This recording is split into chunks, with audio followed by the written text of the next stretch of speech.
It's everybody's favorite time, Rem Tene time. Hello all, welcome to Rem Tene, a Latin podcast that uses comprehensible input to help beginner and intermediate learners of Latin acquire the language in a fun and compelling way. Remember that we speak twice in these episodes. We do it the first time slowly with words and phrases occasionally defined in English, some pictures added, and subtitles, and then a second time at a more natural speaking speed with no subtitles and no words defined in English. The transcript will always be in the description though if you want it. We at Latinitas Animi Causa believe in Latin for fun. And so we create resources, offer classes, and many other things to provide people the opportunity to access these ancient languages, especially Latin and ancient Greek. If you enjoy what we do and the resources that we provide, you can support us on Patreon. I'll be honest with you, this is not our full-time job. I'm a high school Latin teacher, and my wife, Ilsa, with whom we founded Latinitas Animi Causa, she is a full-time PhD student.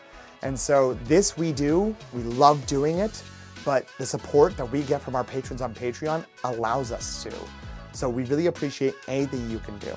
Thanks for joining us and enjoy the episode. Sat lugarum ad rem. Salvete sodales. Haec series est Rem Tene.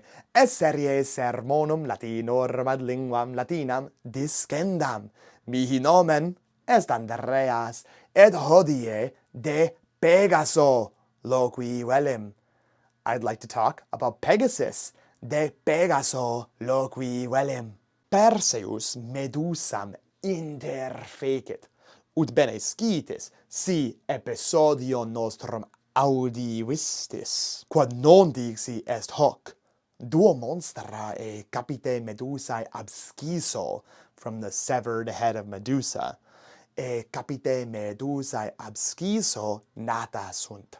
E capite medusae absciso nata sunt Crusaor et Pegasus. Non multum de Crusaore scriptum est, ergo de eo non multum loquemur. Ad Pegasum! Pegasus equus albus pulcherrimus fuit, cum allis maximis, et velociter volare potuit. He was able to fly quickly. Velociter volare potuit. In fabulis antiquis, Pegasus, heroi bene noto, well known, famous, bene noto auxilium tullit.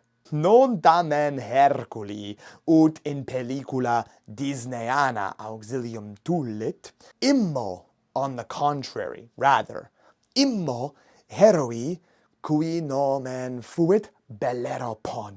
Belleropon monstrum maximum et horribile interfecit, cui nomen fuit Chimaera. Chimaera monstrum cum duobus capitibus, with two heads, cum duobus capitibus, capite leones, et capite capri, et cum cauda quae serpens fuit. Belleropon, auxilio Pegasi, with the help of Pegasus, auxilio Pegasi, Chimaeram interfecit. Belleropon tamen nimis superbus, too arrogant, too proud, too haughty, nimis superbus fuit, et auxilio Pegasi ad montem Olympum volare voluit. Ad summum montem volabat, et Jupiter iratus est, et tabanum, a gadfly,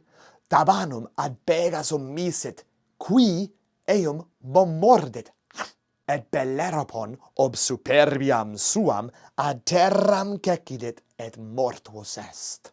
Noli esse nimis superbus, o spectator. Sunt quoque sidera Pegasi, the constellation of Pegasus.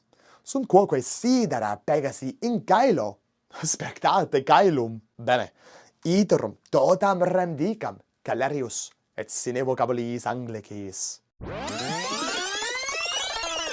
Salvete, sodales, haec series est Rem Tene. Es series sermonum latinorum ad linguam latinam discendam. Mihi nomen est Andreas, et hodie de Pegaso loqui velem. Perseus medusam interfecit, ut bene scitis si episodio nostrum adivistis. Quod non dixies hoc, duo monstra e capite medusae absciso nata sunt. E capite medusae absciso nata sunt Chrysaor et Pegasus. Non multum de Chrysaore scriptum est, ergo de eo non multum loquemur.